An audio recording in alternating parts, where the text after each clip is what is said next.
gardeners, welcome back to another video on my channel. In today's video we're going to be talking all about snakes. A lot of people just have this idea in their mind, because it's true that reptiles can be low maintenance, but that can be a little bit controversial because then people assume that they just deserve bare minimum and they're basically no work and they're not an animal that you need to check on or just keep up with.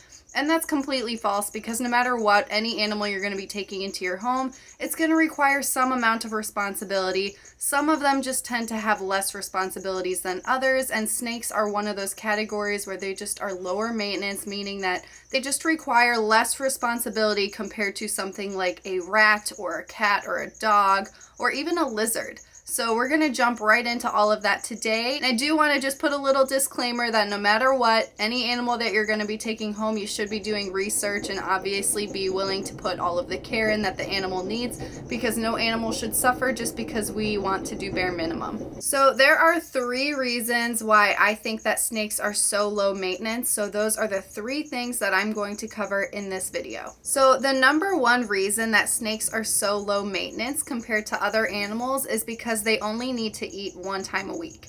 So compared to even a lizard, who also doesn't eat as often as a mammal, lizards typically eat every few days, whereas a snake obviously is only going to need to eat once a week. And even if you have a larger snake, some people feed them once every 2 weeks, or maybe even once a month if they're just going to be feeding one really large meal. So it depends on the snake that you're keeping.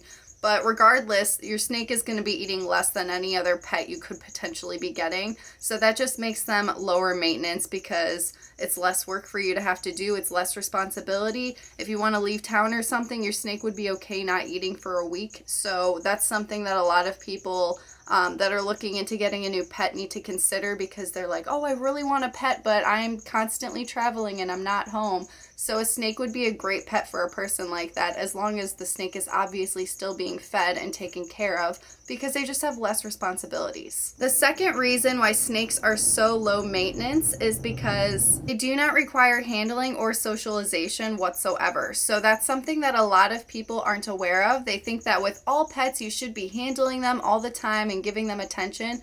Snakes actually want nothing to do with you. They will tolerate handling, but they would rather be left alone. So it's not an animal that you really need to like crunch your time with every single day. Make sure that you're taking them out and spending time with them, because they'll actually prefer being left alone. So that's something to keep in mind. Again, if you have like a super defensive snake that you're trying to get used to because you want to be able to handle it, then that's a snake that you should socialize and spend more time with.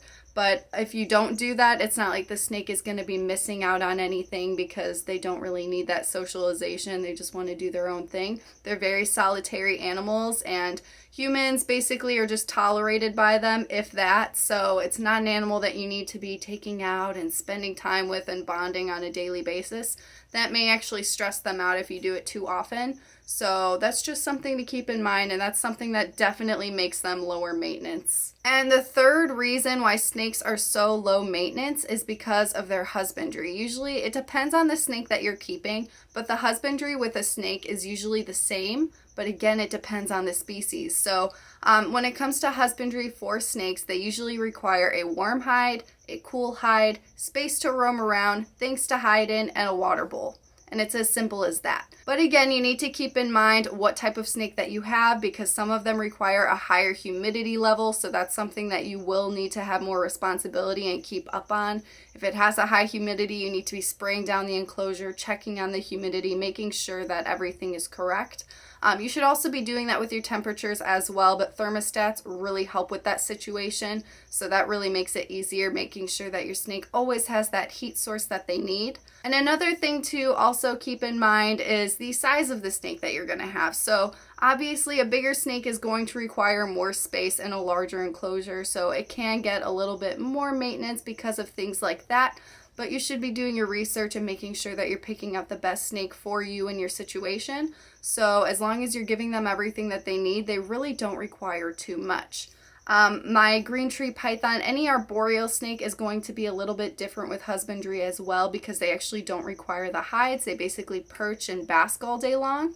So that's another thing to keep in mind. Again, no matter what snake you're going to be getting, they all have basically the same fundamentals of needs when it comes to husbandry, but you need to make sure that you're doing the research and giving them the proper environment to live in, to thrive in, because again, they're our responsibility and our pets. So yeah, I decided to make this video because I have gotten a lot of questions where people are like, what's the easiest snake to keep? And when it comes to the husbandry and the maintenance, usually all of the snakes are the same, but again, it depends on what kind you're getting because arboreals are way different. But once you do the research and figure out the maintenance for the animals, it's just a matter of finding which snake is best for you, because every single species is going to have its own personality, behaviors. Some are way more defensive than others. So that's just all up to you guys to do the research and figure out which snake would be the best fit for you. But overall, in my opinion, snakes are very easy to take care of. They have way less responsibilities than lizards, or obviously dogs, cats, or rats, or ferrets, or whatever the case may be. So yeah, they're obviously great pets in my opinion. They're very relaxing for me to hold. I always feel like it's like a little bit of therapy when I get to have time with my snakes. Because I just love the way that they feel, the way that they move. They're so slow and just relaxing. Unless you have like a crazy colubrid, then that's a different story. But in this case, I just love relaxing with my snakes, and I think that they're so beautiful, and I love setting up their natural enclosures because it just looks like nature. It's a little piece of nature or the rainforest in your house. So yeah. I hope that this video was helpful, especially if you're looking into getting a snake and you're trying to figure out how much work it's going to be for you. I wish you luck on your research and your new animal that you might be getting. So yeah, I hope that this video was helpful. Thank you guys so much for watching, and I will see you guys in the next video.